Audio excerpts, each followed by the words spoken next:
pitched an idea. I think this is great. I wanted to... That's good. In pro wrestling, your hard work doesn't always determine your success. Was your decision to leave WWE purely to get into MMA? It was contracts. I felt disrespected from what they offered me. You've retired from wrestling. Retired, baby. Do you feel like there was a moment where you stopped loving wrestling? Absolutely. I'm very jaded from my exit at AEW. I wish I would have just stayed in MMA. When you won the Money in the Bank, WrestleMania 26 was a 10-man ladder match. Yes, a bunch of Hall of Famers right there. Is there truth to that story that Cena didn't want to put you over? Oh yeah, absolutely refused to do it. The original plan was... There's a lot of criticism around your World Heavyweight Championship win. It is what it is. I'm a World Heavyweight Champion, like it or not. What's the biggest thing you learned from Dutch? How to get somebody over. Did you have the intention of getting We the People over? Yes, and this is a great story. So 42, that hair is looking great, my friend. Thank you. Is that like... You also have lots of hair. You know, it's starting to get a little thin in some areas. You know, we're about the same age. Yeah, I'm 43. Yeah, 43, 42. Do you do Canadian maple syrup in there? It helps regenerate. That's it. Yeah. It's like regenerative farming, you know? I just spent some time with my dad last week. He's 74. Yeah. And he still has a full head of curly hair. Oh, nice. Curly. Yeah. And I'm just like, I think I'm going to be okay. I'm a little worried though, because, this was the hairstyle when we were kids. Yeah. Like, revealing your forehead. Short and spiky. But also like revealing, the hairline in the forehead. The kids now, they just put it down and like, you don't know what's under there. I mean, I see, I got two nephews. They got perms. I mean, they look great. They're very good looking. Yeah, but perms. That's right. Yeah, the side shaved. And yeah. Different day and age. Do you remember our last interview, 2019? In the parking lot. We were in like an alley of like a indie show in Orlando. Yeah, the show USAA or something that does the 5-hour show. Do you remember what happened? We recorded the interview. Okay. And then I went to like look back at it. And this is when I was recording the interviews on my phone and I had like separate clip-on microphones. The mic didn't work for whatever reason. And I will never forget, I had to come back into the locker room and be like, hey, Jake, I don't know how to tell you this, but could you do it again? And you went, oh, okay. All right. And what was amazing was we did almost the exact interview, like word for word, like question for question. You even told some of the same jokes again. It was a perfect performance. So I want to say thank you for doing that. Yeah, no worries. I'm glad that you obviously have stepped your game up since then. So hopefully. Tap, microphone is on. I think so. Looks like it. But we also did an interview. You might not remember this. Our first interview was 2010. I do not remember in that. Cleveland, Ohio. Do you remember those guys? Oh, wow. I remember that suit. Don't hate the game, hate the tailor. That thing needs to be As cut. May 25th. Yeah. Show this camera. Oh, there we go. It's May 25th, 2010. I just started in Cleveland. I was like, I started in Cleveland in March. So I was 2 months in and I was already like revealing to my boss that I was a huge wrestling fan. Why do you have a black eye? Why did I have a black eye? I don't know. I always wrestled very physical. So like stuff happened, I expect people to hit me. That's just the way I worked. Like I almost needed you to have like a physical presence on me so I could sell it better, if you're going to do something. I'll probably, regret that later, but I don't know how I could forget that. Look at that handsome guy in that photo. How could I forget? Yeah, and I'm also in that photo too. I had this ridiculous style back there where I thought wearing a cardigan with a tie was cool. Dude, everybody wanted to pull up the cardigan. They see Josh Hartnett wear a cardigan one time with the fucking beanie and they, you want to be Josh Hartnett, but we can't be all cardigan. Love me. Say that you love me. Wow. Scotch. Down into my belly. Scotch? Drinking scotch? Yeah. It's not scotch. It's the brown. Yeah, you can tell it's scotch. Very clear. What are the memories you have when you see that World Heavyweight Championship? Oh, man. The first one that comes to mind is right after WrestleMania. The next day, we were in Phoenix, and I did a tease with Cena, and then I was supposed to be off. And then Tuesday morning, I get a call. I'm still in Vegas because I was there. I had just proposed to my ex-wife now. But anyways, I was off, and they called me to come to, go to Las Vegas for the thing. And they had an idea. And so. Because they were taping SmackDown at that time. Yeah, and they were taping it there, and then it was going to air on Friday. And I got to the building early, and I go stand outside Vince's office. Chris is in there, Edge is in there, John Laurinaitis is in there, Vince is in there, and I can just hear Chris yelling because like Chris and Edge just had that epic. It was a great heavyweight championship match at WrestleMania 2 nights before, and then obviously, like wherever they were heading, the plans shifted. And so they got me waiting in the hallway. And I still, to this day, don't know if this was like if they were just fucking with me. Because I just hear Chris yelling and yelling and yelling. And, he's always a professional. But like, I still think that in the back of my head, they're like, hey, let's fuck with the rookie a little bit. And like, put him out in the hallways. Like, because like, why wasn't I in the meeting at all? Anyways. We get in there and Chris says, you better not fuck this up.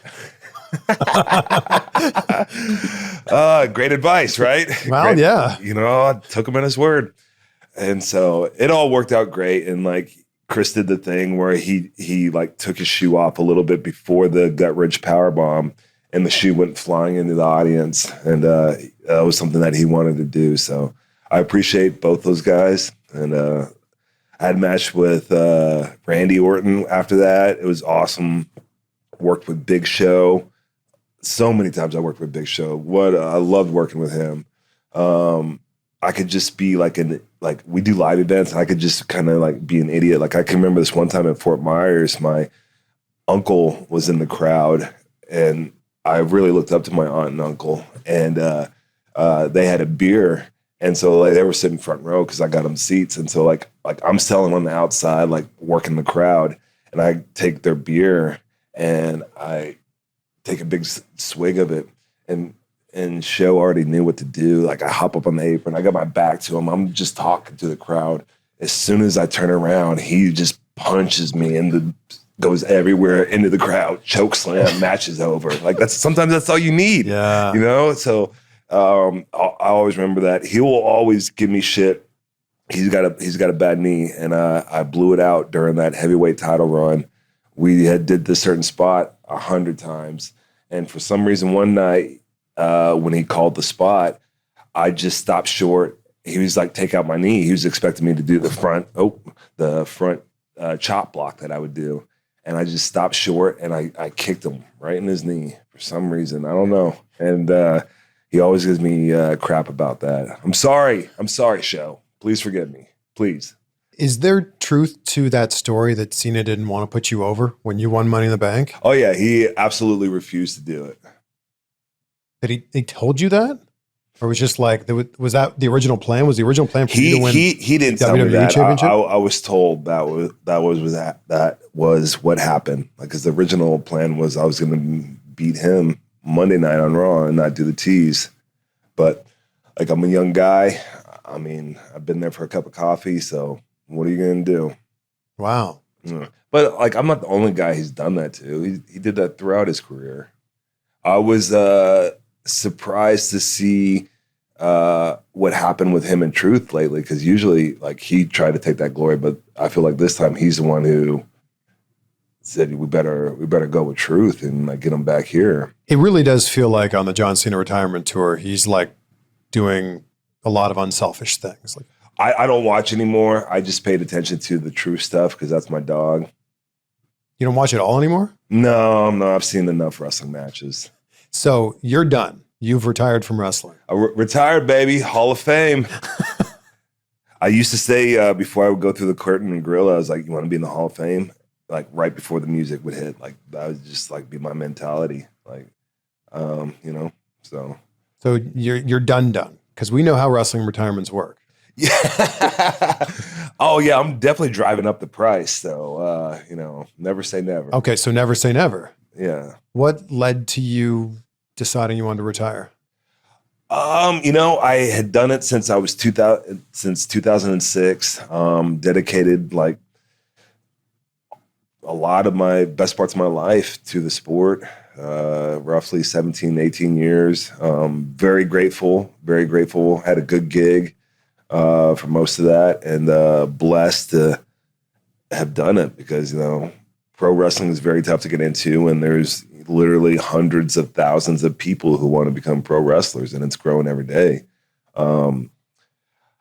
I just wanted to, like I said, I don't watch it anymore. And so I think for me, like I had accomplished everything that I really cared about and wanted to move on. For the longest time, I always was like, what am I going to do after pro wrestling? Like, what trade do I have? And this is a great story. Like I rode with Dutch Mantel for years, and I'll put winning the World Heavyweight Championship up there with riding with Dutch Mantel. It was that important to my career. Like the things that I learned, the things that he taught me, and just his fucking funny phrases. That guy has just a way with words. He could insult you and you're like, thank you, Dutch. But he was always like, Jack. He always calls me Jack. Jack, whatever you do from here, you got to use what you did in pro wrestling at the WWE, the way they use you. You got to use that background to in whatever you venture into next. And if you think about it, like that advice always stuck with me. Like, okay, I could be a salesperson because I can talk on the mic in front of live people, or I can be endearing and be vulnerable at the same time. So that could help me with, something else. But pretty much with pro wrestling, like you're a professional driver. Like you are gone Friday, Saturday, Sunday, Monday, Tuesday, and then you're home Wednesday, home 36 hours, and then you're back out on Friday. And every single one of those days, you're in a rental car and you are driving town to town, making the town. And so that really stuck with me, and it kind of like influenced me to go into the truck driving business because I'm already a professional driver. I used to say, I told Vince this once. I was like, the wrestling I'll do for free. You got to pay me for the driving. And so it kind of led me to where I'm at now, and I'm excited about it. So you got a trucking company with the greatest name ever. I think I'm witty. It's pretty good. Like if you like Haulin Oats music, I mean, what else you can call your? It was either Haulin Oats. Your company's called Haulin Oats. Yeah, with an apostrophe, LIN. We got our motto is making your dreams come true. Ho ho ho ho. A lot of singing in this interview. Yeah, the scotch has me feeling very good. It was either Haulin Oats or it was going to be Go Truck Yourself. I do like the Anchorman reference with the scotch. Scotch, down into my belly. Unique New York. The arsonist had oddly shaped feet. I wish I could pronounce as sharp as you. So are you actually driving the trucks? Right now, like when you get into a new industry, you got to learn the business. You got to learn the ropes. Like how can I train, my drivers if I don't know what to do? So I'm in very early stages of it. I have 2 trucks right now. I got one driver and then I'm driving the other one. And so we're kind of learning the ropes, and like there's a little bit of regulations that come along with, driving. It's not CDL, but there's a lot of DOT stuff that you have to do. And so what are you hauling? Other than oats, of course. A bunch of bullshit. It's like warehouse to warehouse, palleted, crates, palleted, tagged in. So it could be anything. Like I hauled a forklift the other day. It's paper cups are in the truck right now. They're gonna be dropped off tomorrow. You own the trucks? I own the trucks. Yeah. So you could start any business. Why trucking? You know what? It's you have a great interview with Mike Chioda coming out soon, and he's kind of the reason why I got into it, because I met his buddy like 10 years ago 12 years ago, and his buddy is very successful at trucking, and his buddy lives in Tampa now. And so I kind of found my, position, like, what am I going to do? And I always say this, like, America needs more apprenticeships. Like, we need to be apprentice. We need to work with someone who's done it and to learn the ropes. And then you can really kind of make it your own. Like, less universities and the high tuitions. Don't get me started. But anyways, I kind of found myself in that role where he was like, hey, let me show you the ropes and what to do and like get started. And I'm very grateful for it. And so I had that opportunity to learn from someone who's done it for years. Like, this guy's got 100 trucks, so like, who better to learn from? Quick time out from this episode. My dad and I have this tradition where every year we go to a different Major League Baseball stadium. We've been doing this since I was 17 years old. We just crossed off stadium 26 of 30 on our list when we went to Globe Life Field and saw the Rangers play. We didn't have tickets until a few hours before the game, and I scored these seats on SeatGeek. I feel like we were practically playing for the Texas Rangers with how close we were, right behind home plate. With over 28 million downloads, SeatGeek is the #1 rated ticketing app. There are more than 70,000 events listed on SeatGeek, including baseball games like this, concerts, sports, festivals, and more. The NFL season is right around the corner. MLB is in full swing, and there's 11 dates left on John Cena's retirement tour. So check this out on the SeatGeek app. The cool thing about SeatGeek is they've got your back. Every single ticket is rated on a scale of 1 to 10, so you know if you're getting a good deal or not. Green dots means good, red dots means bad. Plus, every ticket is backed by their buyer guarantee. And of course, I have a code for you guys. I've got a new code for you guys because you used up the last one. CVV 2025 is a new code that'll get you 10% off your next set of tickets from SeatGeek. That's 10% off any tickets when you use that code CVV 2025. Just click the link down below to download the SeatGeek app, and then that code will be automatically applied for whatever your next event is. Huge shout out to SeatGeek for those great tickets in Texas and also for sponsoring this video. Do you feel like there was a moment where you stopped loving wrestling? Absolutely. I'm very jaded from my exit at AEW. Like, I'm very proud of the stuff I did there. But like at the same time, like I find myself questioning right now. Like I wish I would have just stayed in MMA at some point. Like Inner Circle was one of my favorite things to do in pro wrestling. I love those guys. JAS, Daddy Magic. I mean, I just really loved working with Chris. I think he's #1 on my Mount Rushmore, Chris Jericho. Like, because he can just constantly reinvent himself, and he can not only do that, but he can like see what he has around him, and he knows how to elevate us and like to bring it up and like make it look good. Like Chris Jericho is the reason why that purple hat was so over. What do you mean? It was his like intuition. We did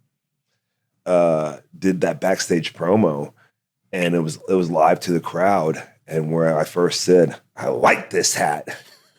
And the crowd just popped. And once he heard that pop, that's all he needed to know. He is fighting for his life in that promo to not break character. he's looking at the camera like. Well, I do have a way with words. I will, give me some credit. But dude, I had so much fun. Yeah, you got that purple hat over. You know what's cool is like I'm an undefeated MMA fighter, but like my wrestling character at AEW was almost kind of comical. I feel. Yeah, you were a little goofy. Yeah, and I was allowed to be goofy because like Chris would always like put me in situations where I could look tough again, but like I could be funny. And if you know me, that's my real personality. I like to fuck around, bullshit, and drink scotch. So when did you stop loving what you were doing there? Or just loving wrestling in general? It was right after we did the Vegas, was that the Stadium Stampede? No, it was like the second Blood and Guts. The second Blood and Guts we did in Vegas, and it was against Daniel Bryan and Cesaro and those guys, and then Sammy jumped off the cage. My first contract with AEW was up. And after that, we were like the negotiation process was very one way, and I could tell that Well, anyways, I always find a way to say this every day, so I think everyone should too. Say fuck Tony Khan. I could tell that he didn't want me there. He offered me like a year and a half. I was like, bro, I just did Stadium Stampede twice. Like, don't act like Stadium Stampede didn't put AEW on the map. I was in the debut episode. I was the big spoiler, and you offer me 18 months after all that. So it was that and the way that he started running the business that it really, like, he wasn't a professional. Like, after all the Punk shit that went down, the boys got together and we had a meeting, and this was the boys only, no office. All right. And we're all like Sting's in there, Show, Jericho, Bryan, Mox, they're all standing at the front, kind of like talking us through this shit. And lo and behold, who comes into the room storming in? Daddy's little billionaire. And he's like yelling at us because I think it was Dax and Cash and Wheeler didn't want to come in. They didn't like the storyline, so they refused to come to TV that day. And he was like, listen, I'll put you in a 6-man 6 minutes before the show, and you're going to do it. And we're all just like, all feeling disrespected. And I still to this day wish I would have stood up and said, you know, a lot of things. But like, you just told Sting that you're going to put him in a 6-man in 6 minutes, but then you're going to honor him for his retirement. We became his little playthings. We had to wait outside his office. His storylines were very good at debuting, but he could never carry anything through. And it got to the point where I'm carrying on, but it got to the point where I couldn't tell him anything. He couldn't take criticism. He was fucking up, and we were all just having to deal with it, you know? Like, we all had blood, sweat, and tears put into that company. We were all there at the beginning. Like, we all had our careers behind us that helped build that company. And then we all had to just sit side by side and couldn't do anything because he wanted to run it the way he wanted to run it. So you chose to resign, but it puts you in a spot where it's like, if you don't resign, what do you do with your career? Mm-hmm. Why did you decide to resign? Yeah, because I didn't know what I was going to do next. I mean, I will say that AEW paid well. And so like I resigned to like give me more time to figure out what's next. We negotiated the contract a little bit longer, but the writing was on the wall. And I could see that from the way he treated me. Like, even like when we were doing, like, it was like me and Daddy Magic and Jeff, and we were doing that little threesome we were doing. We had a little stint against Billy Gunn and his boys, the tag team. And we did that like rap off, you know, where we went out and rapped in the ring, which is, I mean, who doesn't want to see white guys rap on television? But like, it's Daddy Magic, so you're going to love it. You're going to tune in.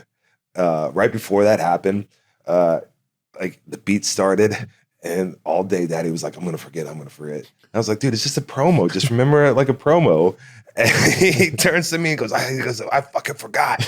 And so I say like the first word that starts his little lyrical conquest. And he had it from there. But, oh man, I loved working with those guys. When you left AEW, did you know what was next this time around? No. I left AEW. My shoulder was banged up. I was selling my house, so like I had so much on the plate. Like I had just got divorced. I just stopped pro wrestling on TV pretty much, and I had to like sell the home that I lived in for the last 13 years. So it was quite the fucking mountain that I had to climb. I feel good that we're on the other side of it now. Yeah, what got you through that? That's a lot to be dealing with personally and professionally. Scotch. I got 2 great kids. I love being their dad, so like I really sink my teeth into that. And then, you know, I was very blessed. I got great family, great parents. I didn't have this great career by myself. I had obviously like a lot of support that I could lean on, and very grateful for that.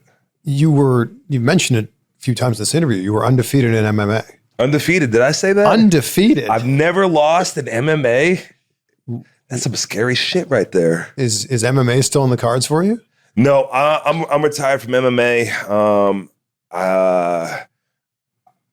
Like your body just has a window, and I could tell how my body reacts to stuff now that I just can't train that's required.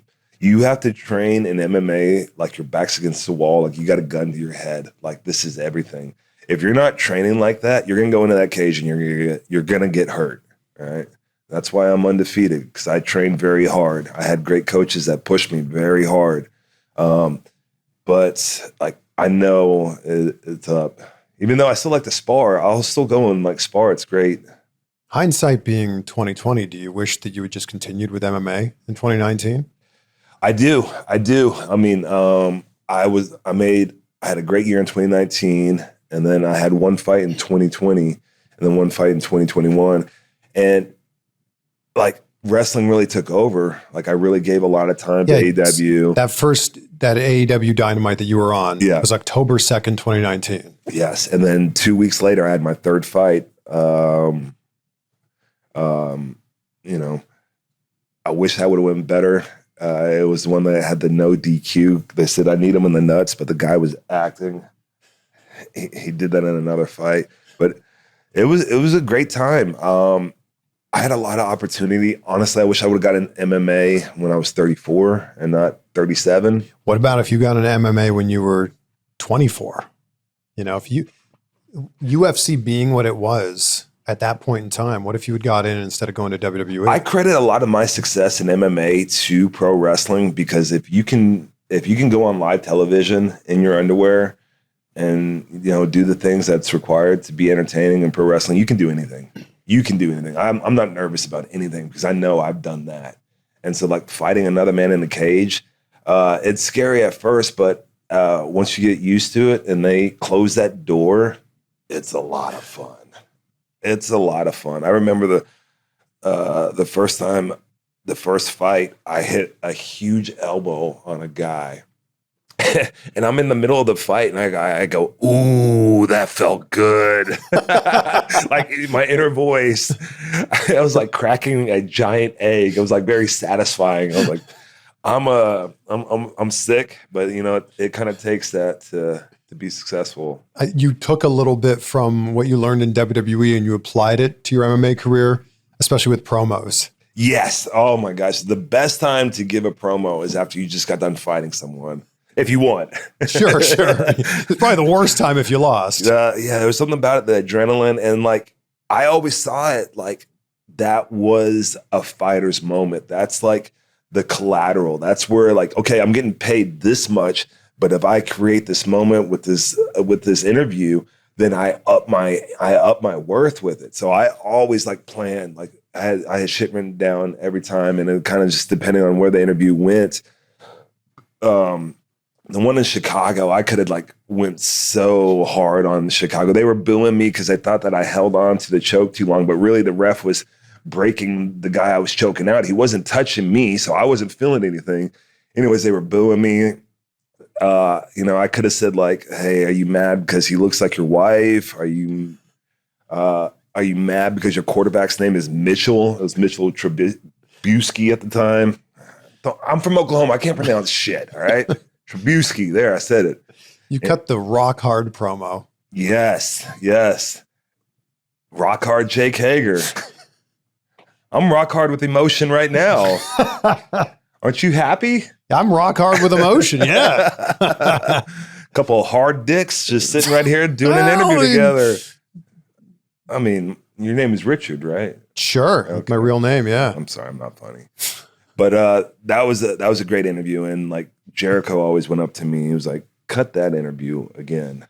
That was always like his like little motivation for me. Like you got scouted when you were still in school, right? When you were still in college, like they were already aware of what you could do, and WWE was talking to you, right? Yep. Yeah, I met them. I met Jerry Briscoe and Jim Ross like my sophomore year in school. Did Jim Ross just love you because you went to the University of Oklahoma?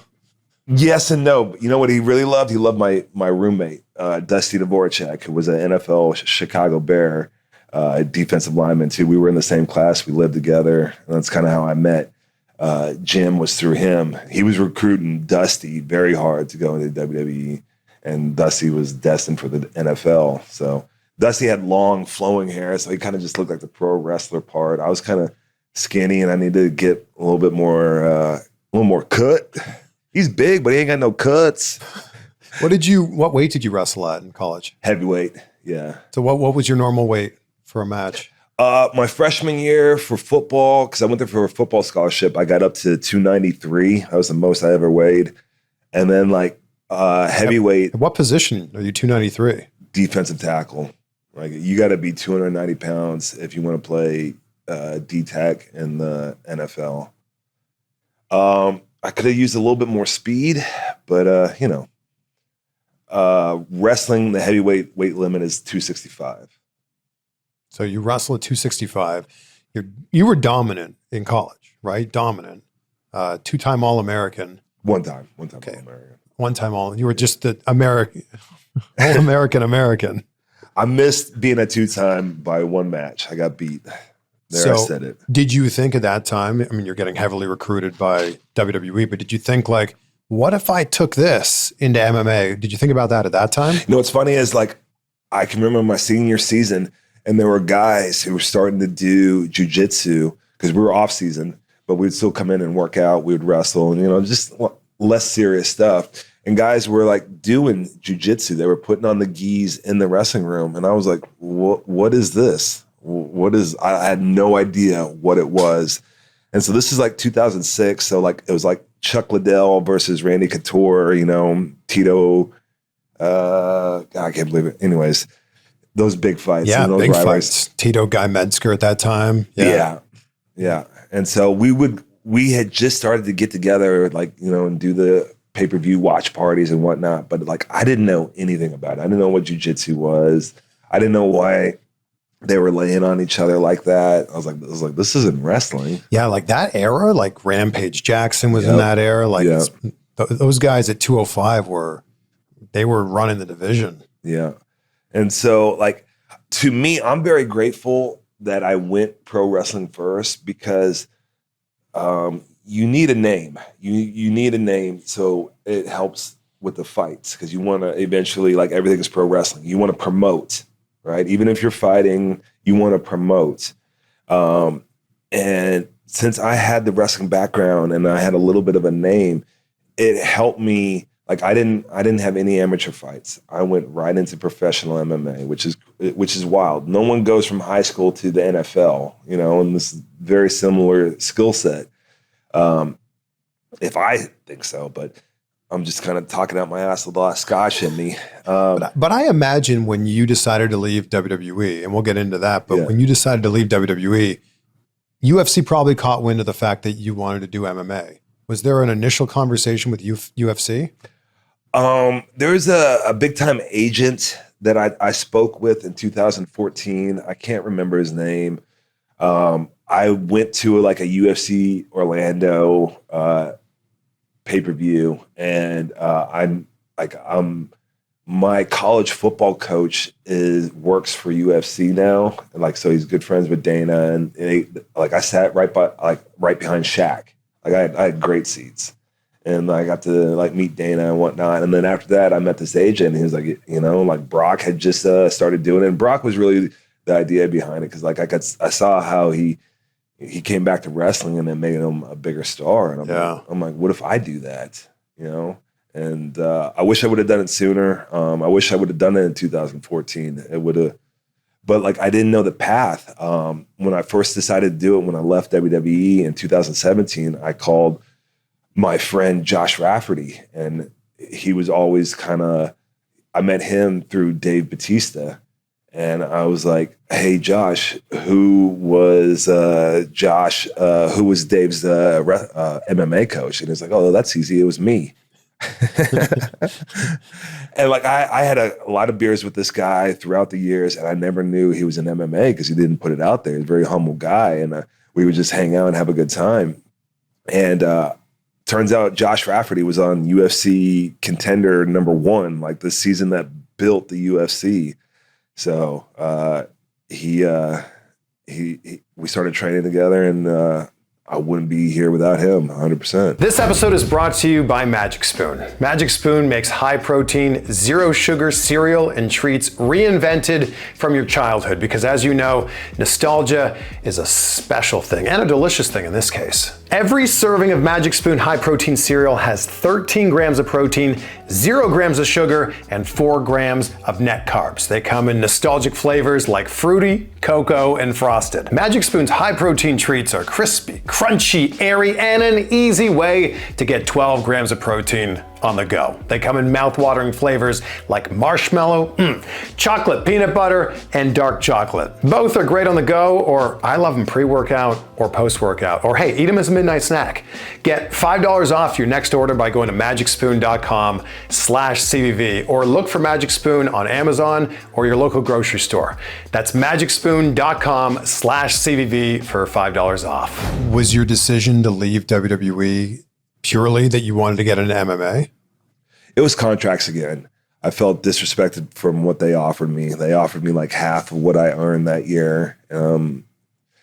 And with pro wrestling, and here's some advice for some young guys, like if you want to make sure a company is going to use you and use you in the right way, then you have to make them pay you, because then you become an asset. If they're not paying you a lot, they can use you whatever way they want to. So I felt like I needed to stand up. I knew my value, and it's scary. Like I can remember like 6 months after I left them, and I'm training MMA, wrestling indies, and like I had just a whole month of indies canceled on me, and I'm putting my daughter to bed at night. She's like 2 years old at the time, and I'm like in tears. I'm like, how am I going to fucking pay the rent? You know, like I got to train, I got to do all this, and so it was a lot to handle, but like, you know, going through stuff like that really like makes you who you are. It's a catch-22 though, because in order to get paid, you need to be valuable. Yeah. And in order to be valuable, you need to get the opportunities. Yep. So if you're standing up for yourself and saying,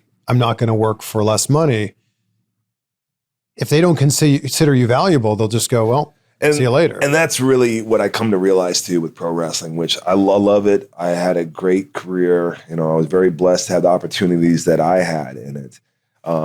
But in pro wrestling, your hard work doesn't always determine your success. And this is why I kind of wish I would have stayed with MMAs, because my hard work would have 100% directly contributed to my success. Mm-hmm. There's politics, you know, the audience of one. Like, I feel like the hat could have been way bigger, but he didn't like me. Like, I pitched an idea. I think this is great. And like, I wanted to turn into Groot from Guardians of the Galaxy, where I would say, I like this hat, and everybody in JAS would know what I'm saying. I'm not saying I like this hat. I'm not saying I am Groot.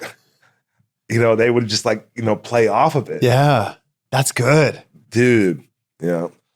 But did you pitch this? I pitched it, yeah. I pitched it. Well, I'd be in. We could do this entire interview with you just saying, I like this hat. I like this hat. For a good time. What? I like this hat. We're doing a Scotch commercial. BKFC brings in a lot of big names. Would you do bare-knuckle? I spoke with the owner to do that. David Feldman? Yep. And, you know, at the time, I was very into AEW. And so, like, I wasn't really into, like, going to a bare-knuckle fight is awesome. Awesome. Summer Rae's with the other bare-knuckle promotion, and she's doing great. Yeah, she's doing like the interviews there. Yeah. She's so hot. Yeah, I said it. But like, it's fun to go to a bare-knuckle to see the blood flying like that, and like, and those knockouts are quick. Yes, and that's the thing with them. That's like the whole excitement behind it. Like, I've seen bare-knuckle boxing. I couldn't imagine doing bare-knuckle MMA though. That just seems. Oof. You told me off camera, you're like, I can't even do a thumbs up anymore. Yeah, I got some nerve damage in my shoulder here. Hopefully it's gonna get better. Thumbs up. Thumbs up. Oh man. Gun. No. Yeah. So I still got like full mobility with it, but like, you know. Can you still grip things? I mean, like weights and. Are we going back to the rock hard conversation? Apparently, wow. Hey, yeah, I still have like full strength in it and everything, but like straightening it. Yeah, that looks painful. It's not painful. It's like numb. And so it's, what? I had a great career, almost 20 years. Like it takes a toll. Like when I got out of college in 2006, I was like, I'm done. I'm going into finance. I'm not doing anything more athletic. Like I thought my body was done then. Turns out like, don't let your brain tell you what you can do because you can go more. You can go farther. This match you had when you won the Money in the Bank briefcase at WrestleMania 26 was a 10-man ladder match. Do you remember everybody in that match? Yes. Give it to me. All right. Matt Sydal. Yes. Evan Bourne. Shelton Benjamin. Yes. MVP. Yes. Matt Hardy. Yes. Christian. Ziggler. Where am I at? How many more? I should have been counting here. I think you have 3 more? Jack Swagger. Yes. Did you say MVP? I did say MVP. Yeah, okay. Then you got, I think, 2 more then. 3 more? 3 more. Ooh. I'm going to give you a hint. Yes. He's from Scotland. Oh, Finley. I think he's from Ireland. When I first got into WWE, I had the pleasure of working with Fit, and I was still very green at the time. And this is when he used the shillelagh. And I always knew if I had a good match with him, if he was happy with it, on how the shillelagh felt at the end of the match. Because he could place it perfectly where it doesn't touch you. And then sometimes it kind of connects a little bit. And you're like, oh, okay. Oh, man. And a lot of times I knew what had happened. But, it's fun stuff like that, for the boys. Listen to how stacked this match was. Jack Swagger, Shelton Benjamin, Christian, Kane, Matt Hardy, Drew McIntyre, Kofi Kingston, Evan Bourne, MVP, Dolph Ziggler. Bunch of Hall of Famers right there. Wow. Yeah. Going into this, how much of lead time did they give you that you were going to win? So it was on Sunday. I think they told me on Friday. Maybe a little bit earlier, maybe the week before. And did they tell you the plan of like, are you going to win it and you're going to cash in same week? No, they didn't know when the cash in was going to happen. I'm glad I did it before they started doing the old Damian Sandow. You don't get the cash in. Oh yeah, that's right. Yeah.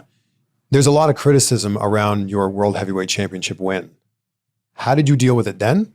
And 15 years later, how do you deal with it now? I mean, I'm on a very elite list of world heavyweight champions. I don't really care what people think. Hindsight is 2020. Like I never got into this I got into this for me. I don't like, I'm glad you guys like me. I don't care if you hate me. It's like, I'm not going to sacrifice my happiness to worry about that stuff, especially in this day and age with social media. It is what it is. I'm a world heavyweight champion, whether you like it or not. So 2-time champion, ECW champion, and then world champion, world heavyweight champion. Mm-hmm. What did the ECW title mean to you when you won it?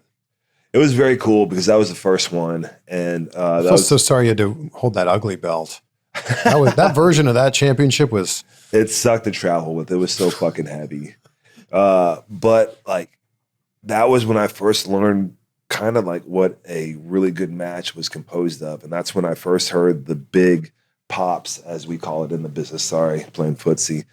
That match with Matt Hardy at the Royal Rumble. Like we had some great spots. We had worked together before, so we had good chemistry. Matt is a, first ballot Hall of Famer. So he already, he took care of me and like made me look strong and knew what to stay away from and stuff like that. And like, it's incredible when you're in there in a championship match on a pay-per-view and you hear the crowd erupt like that. It's like, very, very vindicating because like you're doing it right.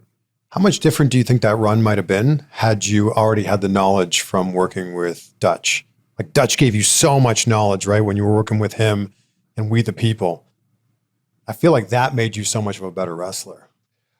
I love Dutch Mantel, Dirty Dutch. I call him Poopy. Love you, Poopy. Why do you call him Poopy? It was a story and he's got amazing stories. Him and Jimmy Hart used to call, or Jimmy Hart used to say that to him. He's like, I love you, Poopy. Like he used to call Dutch Poopy. And so I took that from Jimmy Hart. I was like, I got to call you Poopy now too. Poopy. And he calls me Poopy too. And Kelly, her nickname is Poops. I don't know if you know that. She's about to be on the show soon, so I'll have to bring that up to her. Yeah, call her Poops. Are you the only one that calls her that? I think me, Primo Cologne, there was a couple of us because she would ride with us. And why is her nickname Poops? Is there more to this story? I forget the story. I think it's a great nickname. It has nothing to do with shit or a toilet or anything. Okay, I'm glad we're clear on that. You're welcome, Kelly. Just a fun name, like you'd call someone like Pookie. Yeah, she calls me Poops. It's just kind of like one of those endearing gimmick words that you can just Poops. Come on, Poops. What do you think's the biggest thing you learned from Dutch? Oh my gosh. One, how to prepare for what's after wrestling. Like I said, he told me whatever I did, I have to use pro wrestling in the next thing I'm doing. Some form of it, find it and make it your own. But really how to get somebody over. This guy, Dutch, has done everything. He's done the promotion, he's done the writing, he's done the wrestling, and he's done it in multiple territories, Memphis, Puerto Rico, WWE. And his knowledge, 40 years, maybe going on 50 years now. He's old as fuck. Sorry, Poopy. He's got 50 years of wrestling knowledge. He knows how to write a storyline. He knows how to get somebody over. He always would tell me a story about when he first worked Scott Hall. Scott Hall just came into a territory. And Scott was like, what do you want to do tonight? And so Dutch went out there and he cut a promo. And I've done this exact same match on multiple times. He cut a promo, got the crowd all hot at him. Here comes Scott. Duck clothesline, schoolboy 1, 2, 3. Scott rolls out of the ring. He's Dutch is just fuming in the ring. And he grabs the mic. He's like, get back in here. You can't do that again. So he's like, of course he gets back in there. He tries to cheap shot him this time, throw a towel at him, something. Ducked it, roll him up again. 1, 2, 3. Crowd erupts again, even bigger. They don't even know who Scott Hall is at this time. I think it was in Minnesota. I think it was for Vern. And then he gets on the microphone again, does the same thing again, pisses the crowd off. Scott comes back. This time he does get the cheap shot in, gets a little heat on him, so the crowd's all booing now. Scott turns it around, hits another move. 1, 2, 3. Scott's over now in that territory. Mm-hmm. It's to me, I love that about pro wrestling. It's we can go in there and be physical and we can do all the acrobatic dives and flips, but you got to tell a story. And I think that's what Dutch really taught me. It was you got to be vulnerable. Otherwise people won't care. You can't just be a tough guy. You got to be vulnerable as a babyface. You got to be vulnerable as a heel. Either way, you got to be vulnerable. And it was little nuances like that. And just stories that he would tell me. I don't know. I didn't want to ride with him. I was riding with Mike Chioda and R-Truth, and I was forced to ride with him because he's old as fuck. Did they basically say you guys are paired together, so you should ride together? Pretty much, yes. Build some chemistry? Yes. And it was great. I'm so glad that I did. At first, I didn't want to, as of course, with all great things. And he needed someone to drive him. And so he would just sit there and play music, which he has a great taste in music, so I wouldn't complain about that. But he would just complain about my driving all the time. All the time he would complain about my driving, which at the time wasn't the best. Hopefully I've gotten better since I'm a truck driver now. But Do you remember in the interview with JD McDonough how we both wouldn't shut up about how much we loved our sweatpants from Viore? I got so many messages, so many emails from people saying, what were the pants that you guys were talking about? Well, here you go. I'm wearing them right now. They are the Sunday Performance Joggers from Viore, and they are insanely comfortable. They're just so versatile and comfortable. You can wear them to the gym. You can wear them when you're running errands. You can wear them when you're going to the office. Not only are Viore's clothes buttery soft. I'm actually dressed head to toe in Viore right now. I'm wearing the Ponto Performance shirt as well. Look at this 4-way stretch and just imagine how good that feels on your skin. So get yourself some of the most comfortable and some of the most versatile clothing on the planet. Viore is giving you 20% off for new customers. Just go to viore.com/CVV or click the link down below in the description or the pinned comment. Did you have the intention of getting "We the People" over as a catchphrase? Yes, and this is a great story. So I win the Elimination Chamber, and they're trying to put some heat on me, and they're like, all right, let's give them a mouthpiece. And we just so happened to be in Nashville where Dutch lives. And I'll be honest, at the time, I didn't like know that much about him. Of course, I heard the name Dirty Dutch Mantel before. I knew he was from Memphis, kind of, but I didn't know everything. Triple H brought him in. Triple H was a big fan of his. And so we bring him in, and this is before Raw that night that he comes out, and we're like cutting promos. And he did one, and we're like, okay, do this. And then he did another one, do this. And then when he did the second one, no, this wasn't written. It wasn't planned. He just felt it. And he said, "We the people" at the end of it to like close the interview. And everybody in the room just knew, like, oh shit. And like, this was originally my storyline that I pitched to them. John Piramini and I wrote it together. And what was I gonna say? Anyways, we like after that, we were like, okay, that just felt right. And we would go out there at times and we do live events, and Dutch is great at promos, and he just has a way with words. Like I said, when he would say some, pretty insulting things. And at the time, still now, it was very kind of like scandalous a little bit to be talking about these things. And then still at the end, as no matter how much they would boo us, they would say along with us, "We the people" at the end. And so we knew like, okay, this is big. And I don't think that was my point earlier. Like when I pitched the angle, I was like, if they go for this, this could be big. I don't think WWE really got on board with how big it could be until later down the line. Like you debuted in AEW and the crowd was chanting "We the People." Yep. I mean, that's like years later. It really shows you, and I wish I could have brought that back to AEW. It really shows you it wasn't me. We the people is for the people. It's for the crowd. It's theirs. They took control of it. It went from an immigration heel storyline to something more powerful, something like the people, like everybody can stand up, like everybody in the crowd, like we're for them. And it really was cool to see how overnight Dutch and I could go from heel to babyface with the Rusev angle. Like overnight, we're babyface. As soon as Rusev's music hit on that promo, we were babyface. In an instant. Did you know that was going to happen? I mean, we had a feeling, yeah. But his music hit, and it's like, okay, that like. Of course, I was worried about it. Like all pro wrestlers want to be over, but like I pitched the storyline to it. I wrote it, so I always knew like, hey, this is tantalizing. This is current, and like anything with pro wrestling, you got to have like a little bit of realism in it to make it better. Like it makes it more effective, it makes it more believable, and like it definitely allows fans to have more feelings and emotion about it if it's current. And so I jumped all over it. I'm glad they went with it, but they still kind of like put their thumb on it because you had Cesaro to the mix, at which he just took us to the moon. We were on fire at that point. One of my favorite matches was the four-way tag match at Mania in Louisiana, and it came down to us and the Usos. And we're two in the ring, they're in the ring, and they give their war cry, "Oos!" Oh, whole crowd says it with us. And then me and Cesaro put our hands on our hearts, and everyone says, "We the people." And then we just charge and go into the finish. But Like it was powerful. I wish we could have done more with it. Do you have a single coolest moment in wrestling that you go back to? Probably one that I wouldn't want to talk about on camera. Oh boy.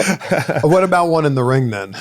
Oh man, so many. I'm blessed to work with so many Hall of Famers and great people.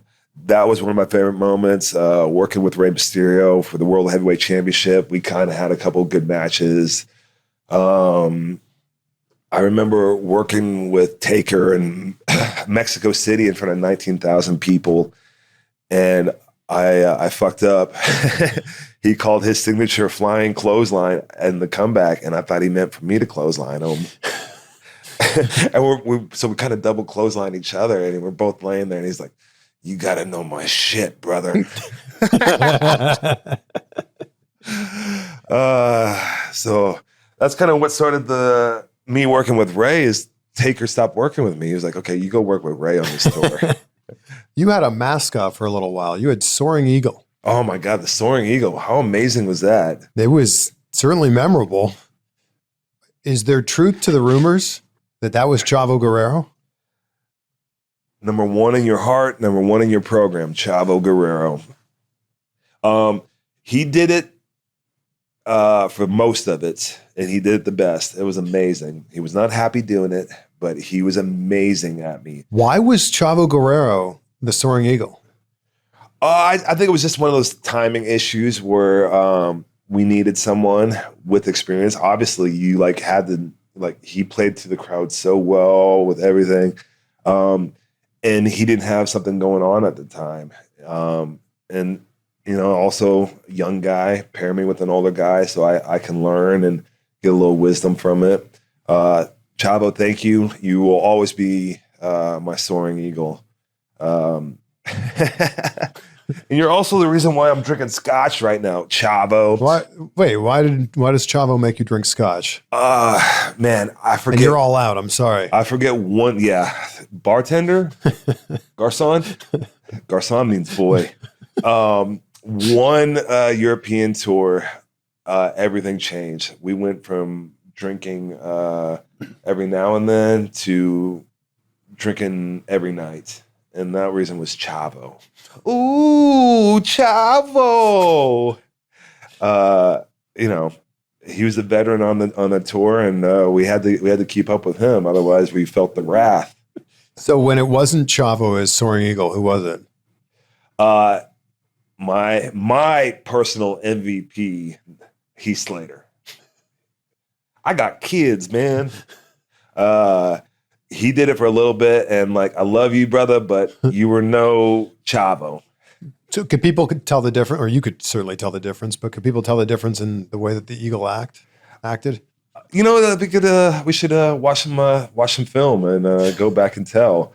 It was just more the mannerisms. Chavos were more larger than life. Slater, get some charisma, jerk. Leading up to Michael Cole's match at WrestleMania, you were his guy. You were in his corner. Yeah. And Cole had so much heat on him. Oh, so much. So much so that I think people forgot how talented he was on commentary and just treated him like the heel character that he was playing. You were a big part of that at that point in time. But he also kind of made you like the punching bag. Mm-hmm. He'd cut promos on you, even though you were supposed to be in his corner. Yeah, I had Jim Ross put me in an ankle lock. But if it's all worth it, if you get to take a stunner from Stone Cold at WrestleMania, if that's the payoff, that's the payoff. It was worth it for me. Got a WrestleMania match out of it, and it's all part of a career. And this is something I learned from Jericho. You always got to evolve, and like I said earlier, you got to be vulnerable. So if you're this big tough guy, you can only do that for so long. Nobody wants to watch Goldberg now. He can't run a spot. He sucks. Yeah, I said it, bitch. Oh, that got carried away. You think Goldberg sucks? He can't run a spot. The only thing he can do is a fucking spear and get paid $600,000 for it. He's 58 years old. Then stop pro wrestling. Stop coming in and taking our money. Sorry. That felt real. I'm not sorry. Anyways, what were we talking about? talking about your WrestleMania moment, Jericho telling you got to evolve. Right. Okay. And so like also I got to take a spear from Stone Cold, and then he drove the I'm going to take a spear. Only bitches take spears. Anyways, he drove the four-wheeler down the ramp. That was his big entrance, and like I waited till the last minute to dive out of the way. Like he almost hit me. It was awesome. Like I like dove into some crowd. I broke some fan's phone. What? I knocked it out of their hand and it fell and hit the ground. Man. Yeah. I jumped on the barricade, but like half of my body went into the crowd. Then there was this big buildup to like Cole slaps you. Like he laid it in on you too. Yeah. Yeah. He hits like a girl. Ooh, wow. Who hits the hardest? I do. I always enjoyed working with Sheamus, even though it was sometimes difficult to put the match together. Like we could go out there and we could hit each other, and we knew, like, this is how we work. So where do you go from here? Like you've had this incredible career in WWE. You're closing the chat. Like that's it. You're closing the book on your wrestling career. That's it for sure. Yeah, for sure. Feel good about it. Excited to move on. It's been a big part of my life, but I've also sacrificed a lot to have this time away from my kids, so much time on the road. So it's really important for me to be a dad right now, be home, and it's a great question. Like I'm trying to figure out. I think it's a trucking company, but like you got to work hard every day and figure it out. You're with your kids at like a pretty formidable time in their career or in their life, right? You're with them. How old are your kids? 10 and 13. So 10 and 13, like those are really important years. Yes. And it's just a few years from now, they're going to be off to college or whatever they do and like maybe out of the house. It kind of goes through a phase where like once they get so old, which scares me to death, like you're not their friend anymore. You're their parent, and then they come back when they're older. Like I heard a great quote, because I have two kids as well. Yeah. My daughter just turned 2. My son's 8 months. I heard a great quote that's like, you've got 18 years to basically make them want to be your friend when they have the choice. Like they don't have a choice up to that point. Right. But after that, they have a choice whether they want you in their life or how much they want you in their life. And my daughter's 2, and I think about it all the time, right? Yeah. I have so many moments where it's like, I think about like, I don't want to miss this thing that I have right now, but the moment's so fleeting, and it's a powerful emotion. It really is. It really is, and it's hard to explain unless you are a dad or are a mother. And like you think about it, my son was 8 when I left WWE, so like half of his life I was on the road. Yeah, So I mean, there's sacrifices we make to do this. Yeah, everyone says, "Oh, man, make the most of this. Like, you got to appreciate this." And like, yes, I can hear those words, but that is so hard to like actually do in the moment. Like, oh yeah, when your son is 8 months, yeah, and you got to pack a bag just to go to the grocery store, like it's hard to appreciate, or like if he woke me up, he didn't sleep through the night, type deal. Like, how does he sleep? Does he sleep? He sleeps good? amazing. Our daughter did not sleep amazing, so I feel like we've been blessed with the second one that's been great. But I feel like once you have the second one, you kind of like know a little bit too, like, oh, he's gonna be okay. You're right. I'm gonna sleep. I'm gonna get my sleep. But someone saying like you got to appreciate it's like someone saying like, I'm gonna pour this water into your hand, try to catch the water, and you're like, you can only have it for a second. Like, and you realize how fleeting, like you have this moment with someone who's 8 months, but you're going to snap your fingers and then they're 9 months and then they're a year and then they're 2 years and then. Take me back, man. Take me back. Yeah. Right. And like, there's that moment when you board a plane and you take off and you can't get Wi-Fi to like 10,000 feet. And you're just like, you're in that moment, you're in that present moment. Sometimes I'll just like go on my phone, like scroll through photos and videos. And I'm like, oh my gosh, she was so small. Like it's a baby. That's so awesome. And then you look at them now and you're like, where did time go? Yep. And then you'll have grandma and grandpa like in a couple of years sending you pictures like, oh, look, remember this picture that I took on my phone?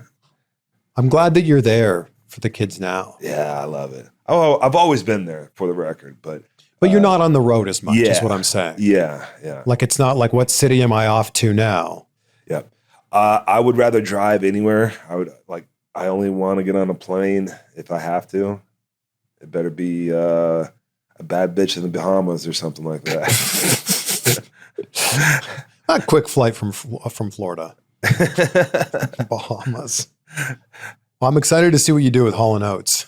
Yeah, it's gonna be great. I got a lot of help, and I'm gonna work hard. That's all I know how to do. Is like I will outwork you. If people live in the Tampa area, will they see trucks that say Haulin Oats on the side? Yeah, I drove the truck here. You drove the truck here? Well, like originally I thought we could do the interview in the truck, but you need all this lighting, so. And it's a little humid down here.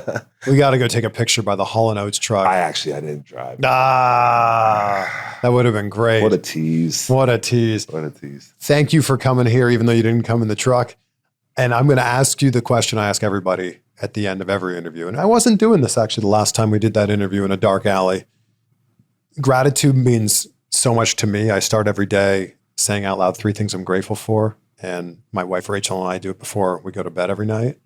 So what are 3 things in your life you're grateful for right now? Yeah, that's a great question.